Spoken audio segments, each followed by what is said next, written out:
Vamos lá, nona parte. Essa alucinação do dedo ferido, vocês lembram da história do garoto que achou que o dedo estava ferido e não estava?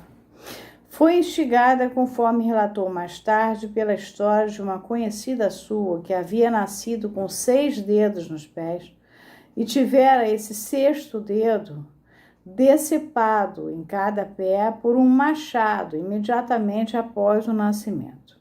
As mulheres então não tinham pênis porque este lhes era cortado ao nascer. Dessa maneira, chegou no período da neurose obsessiva a aceitar o que já havia aprendido durante o sonho, mas ao mesmo tempo havia rejeitado por meio de repressão. Recalque. Deve também ter tomado conhecimento durante as leituras e conversas sobre a história sagrada da circuncisão ritual de Cristo e dos judeus em geral, ou Brit Milá. Não existe qualquer dúvida de que, por essa época, seu pai estava se convertendo na figura aterrorizadora que o ameaçava com a castração. O Deus cruel com qual estava, então, lutando, que criava homens pecadores apenas para puni-los depois que sacrificava o próprio filho e os filhos dos homens. Esse Deus remeteu seu caráter de volta ao pai do paciente, embora, por outro lado, o menino estivesse ao mesmo tempo tentando defender seu pai contra o Deus. Nesse ponto, o menino havia que ajustar-se a um padrão filogenético, e assim o fez, embora suas experiências pessoais possam não concordar com isso.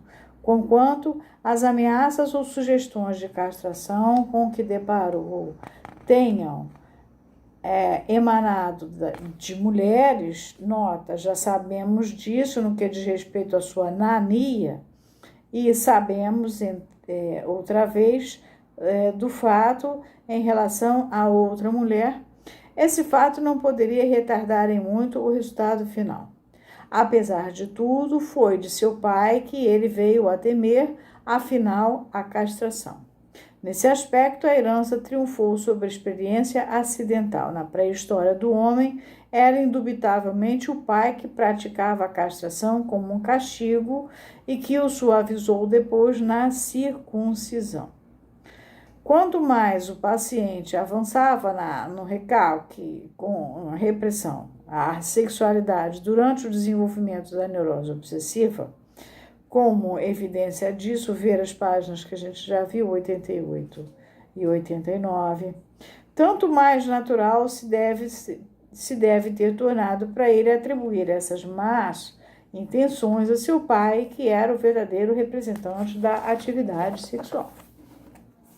A identificação que fez de seu pai com o castrador, aí vem uma nota, diz assim: entre os sintomas mais torturantes, embora ao mesmo tempo entre os mais grotescos de sua enfermidade posterior, estava sua relação com cada alfaiate a quem encomendasse um terno.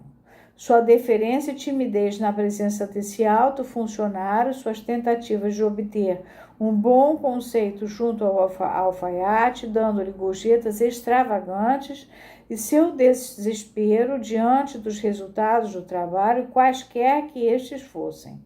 A palavra alemã que corresponde ao alfaiate é Schneider, do verbo schneiden, cortar, de onde deriva um composto Beschneider, que significa circuncisar. Lembremos-nos também de que foi um alfaiate que cortou fora o rabo do lobo. Continuando depois da nota, eu vou voltar à frase que é pequena. A identificação que fez com o pai,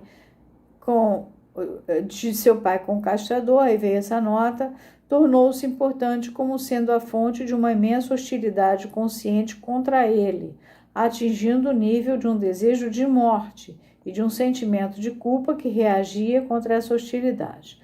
Até esse ponto, no entanto, ele estava se comportando normalmente, isso é, como todo neurótico que está possuído de um complexo de Édipo positivo. O mais surpreendente, contudo, é que, mesmo contra isso, havia uma contracorrente operando nele, a qual, pelo contrário, considerava o pai como aquele que havia sido castrado e que apelava, portanto, para a sua simpatia. Quando analisei o seu cerimonial de respirar para fora sempre que visse aleijados, mendigos e gente miserável, consegui mostrar que esse sintoma podia também remeter-se ao pai, a quem achou triste quando o visitou no sanatório, página 87. A análise tornou possível seguir essa trilha ainda mais remotamente.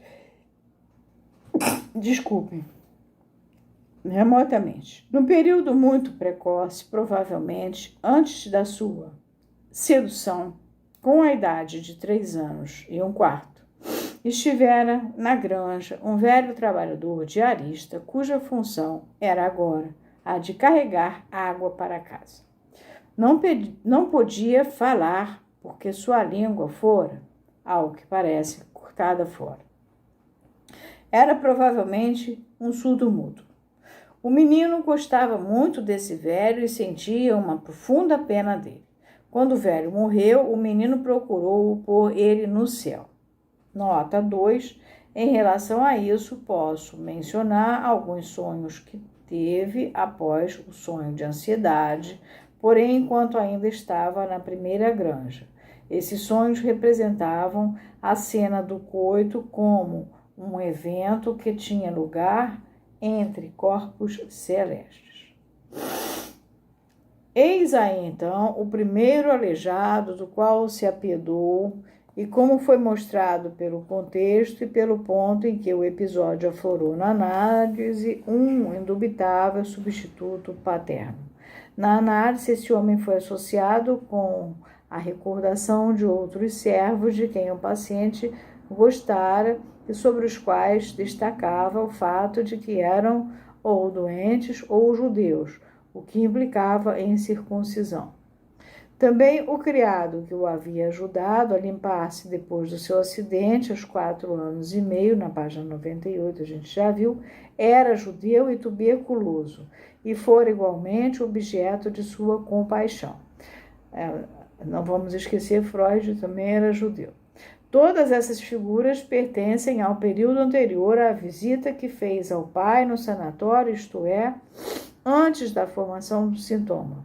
Este deve, portanto, ter tido antes o sentido de repelir, por meio da expiração, qualquer identificação com o objeto da piedade do paciente. Então, de repente, em conexão com um sonho, a análise imergiu outra vez no período pré-histórico e induziu-o a afirmar que durante a cópula, na cena primária, ele observara o pênis desaparecer, que sentira a pena do pai por causa disso e que se alegrava com o reaparecimento daquilo que achava que estava perdido. Ali estava, portanto, um impulso emocional recente, partindo uma vez mais da cena primária.